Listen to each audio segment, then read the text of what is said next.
Hei, ini aku lagi, Nancy. Hanya saja aku sedang berpura-pura menjadi saudara kembar identiku yang lama hilang, Gabby. Setelah pertemuan kebetulan dengannya, dia kini menjalani kehidupanku di desa, dan aku menjalani kehidupannya di kota. Ada satu halangan. Aku jatuh cinta pada saudara angkatnya, Jaden. Tapi sahabat Gabby, si Katie, juga ingin aku mencomblangkan dia dengan Jaden. Sungguh menyedihkan ya. Katie memaksaku meyakinkan Jaden untuk mengajarinya di hari Sabtu. Alasannya dia ada ujian fisika yang sangat penting. Jadi dengan suaraku yang paling antusias, aku pergi bertanya padanya untuk membantunya. Dan mengejutkannya, menurut Jaden itu ide bagus. Kau harus ikut duduk. Ayah akan sangat senang kalau kau bisa dapat nilai di atas F lain kali. Oh wow, Jaden memang sangat baik. Aku tak paham kenapa Gabby mengeluh tentangnya. Jadi sesuai rencana, tepat pada jam 3 sore, Katie muncul di pintu kami. Mengenakan gaun tanpa lengan yang mungkin lebih cocok untuk ke klub malam atau semacamnya. Saat melihatnya, Jaden tertawa kecil dan berkata, "Oh, ada acara apa?" Katie tersipu dan balas tersenyum. Tapi sebelum dia bisa bicara, aku memotong. "Katie takut kelas fisik kamu akan terlalu membosankan, jadi dia ingin menambahkan beberapa warna." Jaden tertawa dan menyuruh kami mengikutinya ke atas untuk belajar. Katie jelas tak senang dengan kata-kataku. Dia mengerutkan kening padaku dan mengomel. "Apa itu tadi?" Dan aku hanya memberinya 2 jempol ke atas dan bersikap seolah aku menjadi pendukung yang luar biasa. Kami duduk mengelilingi meja dan Jaden mulai menjelaskan materi fisika. Ini mudah sekali. Tapi Katie terus saja mendekat padanya dan menanyakan pertanyaan-pertanyaan bodoh sambil memainkan rambutnya. Aku bersumpah, memilin-milin rambut itu dibuat-buat, tapi tak memahami simbol-simbol sama sekali, itu sungguhan. Segera aku bosan pura-pura bodoh, jadi aku langsung ikut jelaskan padanya. Dan Jaden terlihat terkesan. Oke, ini seru. Katie memandangku sinis. "Gabby, bukankah kamu harus manikur jam 5? Kemudian dia menendang kakiku di bawah meja. "Di sini saja, kau hebat." Jaden tersenyum padaku. "Kuku-kuku itu bisa menunggu. Kau hanya tinggal 1 F lagi dari amukan ayah, dan aku tak mau saksikan itu." Kemudian dia menoleh ke Katie. "Kalian harus saling dukung supaya lebih baik." Lalu kami kembali ke pelajaran. Bisa kulihat betapa marah Katie saat dia meremas tepi halaman buku catatannya. Diam-diam aku merayakan kemenangan kecilku. Kemudian ponselku berbunyi. Itu Dylan, dan dia terdengar agak marah. Ya Tuhanku, aku benar-benar lupa kalau Gabby sudah memberitahuku soal kencan penting hari ini. Di restoran mewah untuk perayaan hari jadi mereka ke-6 bulan. Ups, aku tak ingin pergi kencan dengan Dylan dan meninggalkan Jaden di sini dengan Katie. Tapi aku tak bisa biarkan Gabby kecewa. Jadi, cepat-cepat aku ganti baju, mengambil kado yang sudah dia belikan untuknya, lalu pergi. Aku sampai di restoran, melihatnya menunggu di luar. Terlihat cemberut. Jadi aku harus cari alasan. "Maaf sayang, aku hanya ingin terlihat cantik untukmu." Lalu menciumnya di pipi. Bleh. Dia memakai lebih banyak parfum kali ini. Di dalam, aku pura-pura tertarik dengan menunya, jadi aku tak perlu bicara dengannya. Aku tak mau mengacaukan hubungan adikku, tapi aku tak punya kesamaan sama sekali dengan cowok ini. Tiba-tiba, teleponnya berdering. Tunggu dulu. Apa itu lagu Youngblood? Maaf sayang, aku lupa menyetel ke mode senyap. Aku suka sekali Youngblood. Lagu barunya sangat menarik. Kita sebaiknya membuat TikTok untuk itu. Dia memberiku pandangan aneh. Tapi kau selalu benci jenis musik ini. Berpikir cepat aku menjawab. Kurasa selera musikmu pasti sudah menular padaku. Dia terlihat sangat senang. Kemudian meraih tanganku, yang mana agak mengejutkanku. Tapi itu mencairkan suasana dengan baik. Aku merasa jauh lebih nyaman bicara dengannya setelah itu. Oke, jadi selain baju dan rambutnya, dia sebenarnya cowok yang cukup baik. Dan jelas kalau dia sangat peduli kepada Gabby. Kami bersenang-senang dan kemudian dia mengantarku pulang ke rumah. Dan jelas saja, seperti pasangan lain yang sudah berpacaran berbulan-bulan, dia akan menciumku dan aku mulai panik lagi. Sebagai informasi kalian, aku belum pernah ciuman dan tak ingin ciuman pertama itu dengan pacar saudaraku. Aku menciumnya di pipi lagi. Lalu berpura-pura batuk. Kukatakan padanya flu beberapa hari lalu belum sembuh betul dan aku tak ingin menularkan itu padanya. Untung saja dia percaya itu. Kemudian dia cuma menciumku di kening dan mengucapkan selamat malam. Sungguh hari yang tak biasa. Kuhempaskan tubuhku ke tempat tidur dan hendak menelpon Gabby untuk mencari tahu kabar terbaru saat Katie menelpon.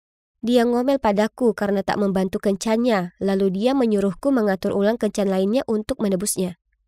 Jadi, les matematika lagi? Saranku tanpa usaha sama sekali. Tidak, terima kasih. Aku sudah lelah dengan itu. Gabby, kau sungguh tak membantu hari ini. Ini kesempatanmu untuk memperbaiki diri. Aku percaya padamu. Kemudian dia menutup telepon, menyisakan jalan buntu untukku.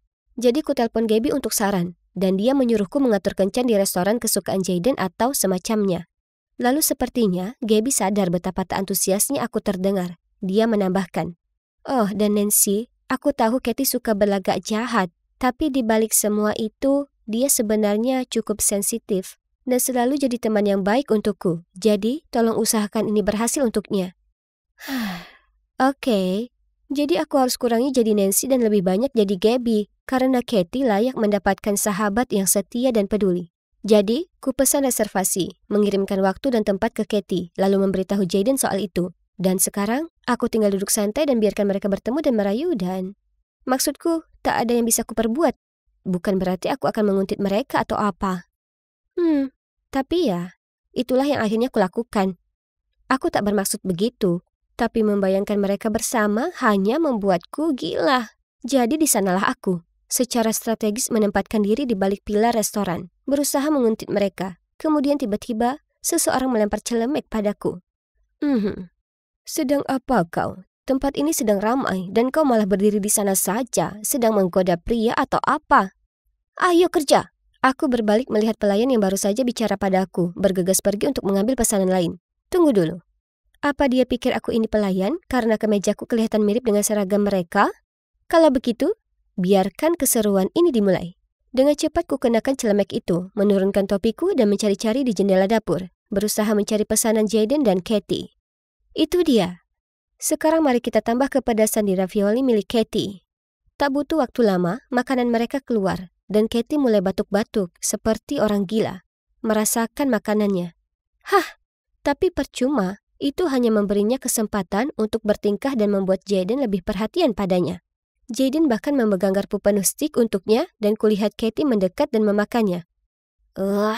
Kemudian saat pelayan beranjak pergi dengan pesanan pencuci mulutnya, aku menunggu sebentar sebelum lari mengejarnya dan berkata, "Hei, meja 17 baru saja minta ganti kue coklat jadi kue keju selai kacang. Mereka barusan bilang padaku." Lalu diperbaikinya pesanan itu tanpa ragu.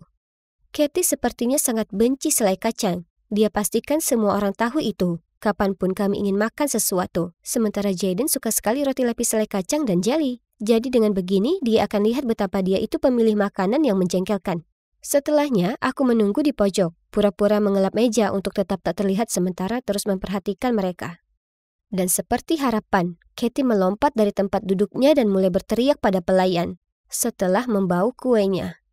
Pelayan itu tampak kebingungan, lalu melihat-lihat sekeliling, mencari sesuatu. Tiba-tiba, dia menunjukku. "Hei, apa kau yakin dengan ordernya?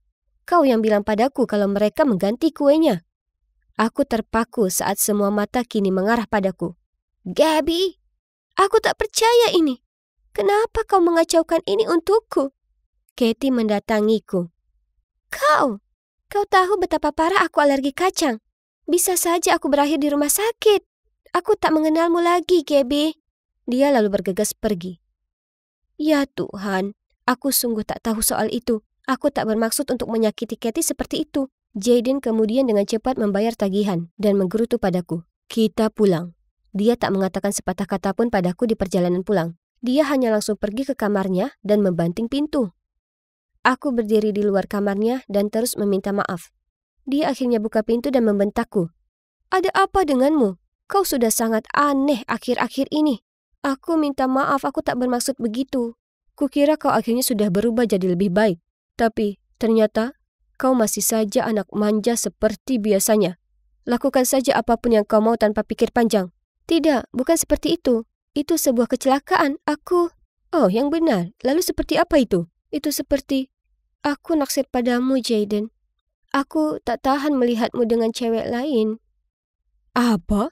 Apa kau gila? Semoga ini bukan semacam lelucon. Gabby, kau ini adikku." "Bukan, aku bukan. Aku bukan Gabby. Aku kembarannya, Nancy." Dan sebagai informasi, Gabby dan aku bukan saudari kandungmu juga. Jaden menatapku dengan mulut terbuka. Kemudian aku merasakan ada tangan di pundakku. Gabby, apa yang baru saja kau katakan? Itu ibu. Beliau terlihat sangat bingung. Dan air matanya mulai berlinang. Kami mengadakan pertemuan keluarga darurat di mana aku ceritakan pada mereka semua pertemuan kebetulanku dengan Gabby. Bertukar tempat dan bagaimana dia percaya kalau dia diadopsi karena mereka lebih memilih Jaden daripada dia. Jadi sekarang Gabby bersama orang tua biologis kami di desa. Mengatakan kalau mereka terlihat syok itu masih kurang. Kemudian ibu meraih tanganku dan berkata, "Sayang, sudah waktunya kau tahu kebenarannya." Kemudian ibu cerita padaku bagaimana 12 tahun yang lalu saat piknik keluarga, aku berkeliaran sendiri lalu tersesat. Mereka berusaha mencariku, tapi tak ada hasil. Tapi sekarang, disinilah aku. Kutemukan cara kembali pada mereka. Mereka juga menyebutkan kalau mereka bukannya lebih menyayangi Jaden. Mereka lebih ketat dengan Gabby karena dia itu pemberontak jika menyangkut studinya. Menyakitkan mengetahui dia kira kami kurang menyayanginya. Ayah menghela nafas, kemudian ibu menoleh padaku, memalingkan pandanganku dengan tangannya. Ya Tuhan, Abbyku yang malang. Aku tak percaya kau ada di sini bersama kami sekarang. Abby? Jadi nama asliku adalah Abigail? Aku tercekat. Semuanya menjadi begitu emosional. Banyak pelukan dan air mata. Emosi yang meluap-luap. Jadi, kita jemput adikmu. Yuk. Ayah menepuk pundakku dan memberitahu semua orang untuk berganti pakaian, lalu kita langsung turun ke jalan. Mungkin sekarang sudah jam 10 malam, tapi ini tak bisa ditunda. Di jalan, aku mulai tenang dan menerima kenyataan sambil kuperhatikan semua orang dengan seksama. Jadi inilah kedua orang tuaku yang asli? Dan itu artinya Jaden juga benar-benar kakakku? Ya ampun, sekarang itu membuatku malu. Ku keluarkan ponselku untuk mengabari Gabby kalau kami akan datang, dan tak lupa menambahkan, kau benar-benar tak akan percaya apa yang sebenarnya terjadi. Aku mengharapkannya langsung menelponku kembali, tapi sebaliknya, dia hanya menjawab dengan, "Kurasa aku akan mempercayainya." Hah? Kami tiba di rumahku, dan orang tuaku bergegas mendatangi kami dan memelukku erat. Ternyata, mereka cepat sadar kalau Gabby itu penyamar. Tapi dia masih menikmati sekali kehidupan bertani. Jadi Gabby memutuskan untuk tinggal sedikit lebih lama lagi sebelum memberitahuku. Maaf Nancy, tapi tak butuh waktu lama untuk ayah dan ibu menyadari bagaimana putrinya tiba-tiba tak tahu bagaimana cara menggoreng telur lagi. Kemudian semua orang tertawa. Kami semua berpelukan di meja dapur, lalu bercerita banyak hal. Ya ampun, suasana jadi emosional lagi. Kurasa kami semua meneteskan air mata yang cukup banyak. Rasanya sungguh menyenangkan bisa bertemu orang tuaku lagi. Meski mereka bukan orang tua kandungku. Mereka sayang dan peduli kepadaku, terlepas dari masalah keuangan. Sekarang setelah kami berkumpul kembali, aku resmi pindah ke kota dengan Gabby. Dan sekarang kami pergi ke sekolah bersama. Kami masih datang ke desa setiap akhir pekan. Dan habiskan waktu berkualitas dengan orang tua angkatku. Yang ternyata Gabby sangat sayangi sepertinya hal aku. Dan berkat orang tua kandungku, mereka sekarang memiliki peternakan melimpah yang selalu mereka impikan. Pada akhirnya semua berjalan baik, dan aku sangat bahagia. Kecuali momen yang sedikit canggung dengan Jaden. Mengingat kembali soal itu, sungguh sangat bodoh. Mungkin kali ini aku akan beritahu Katie dengan baik, karena jujur, mereka akan jadi pasangan yang sangat manis. Tapi sebaiknya dia jodohkan aku dengan cowok tampan lain sebagai gantinya.